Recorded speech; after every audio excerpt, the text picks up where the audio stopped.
You ever have one of those days where you know the universe is setting you up for a fight?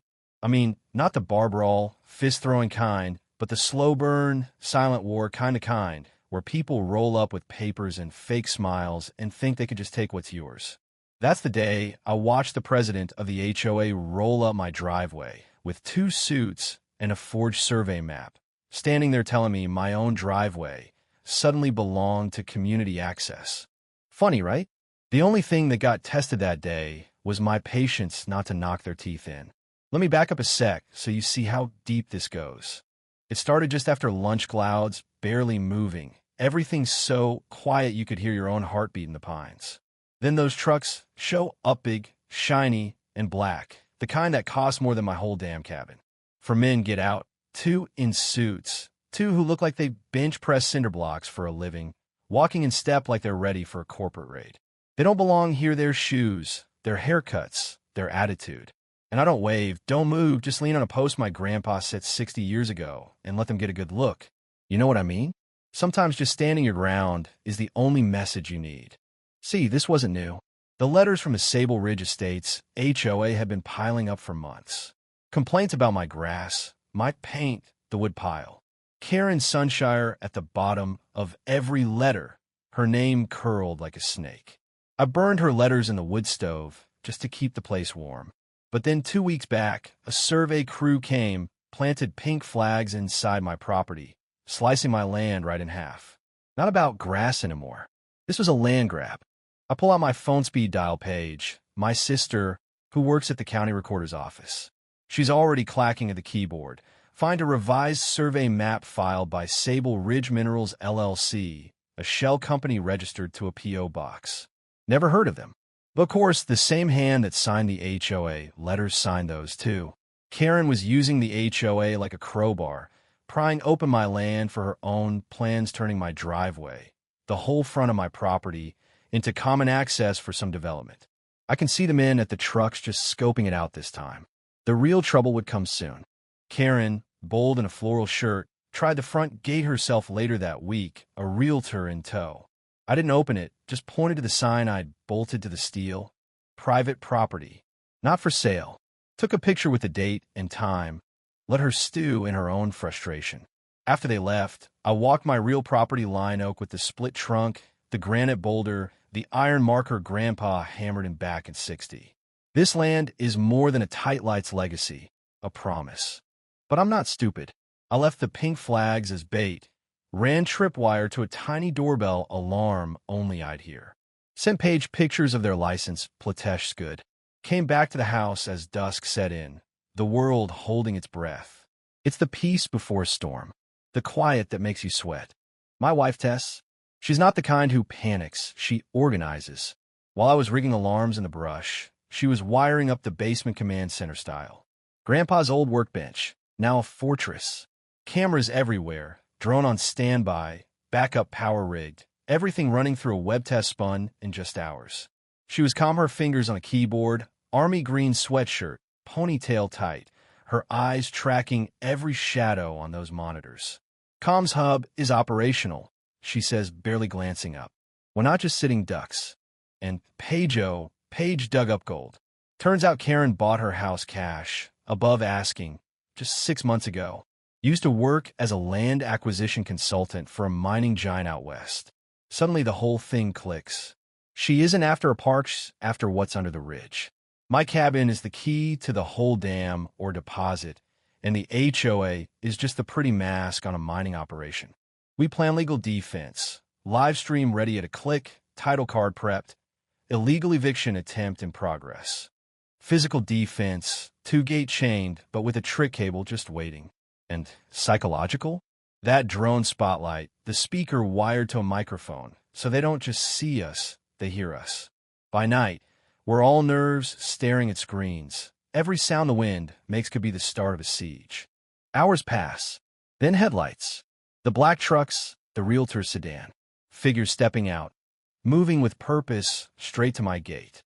They poke at the chain, find it's not as weak as it looks. Security pulls out bolt cutters, but one of the suits, maybe the smart one, points at the flags, steps right over my tripwire. Alarm pings and the basement game on. Tess sends the drone up, spotlight snapping on, freezing them in harsh, bright truth. The live stream goes up, my voice thundering from the porch. You are trespassing. You are being recorded. That's the first real crack in their armor. They're not alone. Now the whole county's watching. Paige starts feeding the story on forums. People start showing up in the chat, asking questions, wanting the truth. The big security guy gets mouthy, claims he's got the law, doesn't. Storm rolls in, rain starts to hammer, thunder shakes the walls. They're wet, angry, isolated, no cell signal, no backup, the mountain turning against them. Then blackness. Power's out, Storm took it. But Tess has backups, the drone stays aloft, and when the camera shows them bolt cutting the chain, we know what's coming. They push into the yard, and I hit the bear deterrent switch. Sirens and stroboscopes. It's a nightmare of noise and light. They stagger, shoot out the sirens, smash a strobe. Their adapting muscle memory kicking in, but they're on our ground now. The big truck backs up, hooks a tow chain to the gate trying to rip it all out. I feel that old anger, the kind that starts in your bones. Tessa's laptop battery dying. We're losing eyes on the yard. But the generator outside of Grandpa's Beast is primed and ready. One cough, then a roar, and suddenly the world explodes in light. The yard, the men, the truck, it's like high noon, every lie and secret exposed. The winch I'd set UPA, log-pulling monster, locks the gate down. The truck's engine screams, the cable holds. It's a stalemate, old school grit against modern muscle. And this time, history wins. Just as their confidence dies, a new player steps out, a woman with a black umbrella. Cool, as you please, shoes sinking in mud, her presence slicing the air like a blade. It's Karen herself, eyes full of cold fire, mean smile on her lips.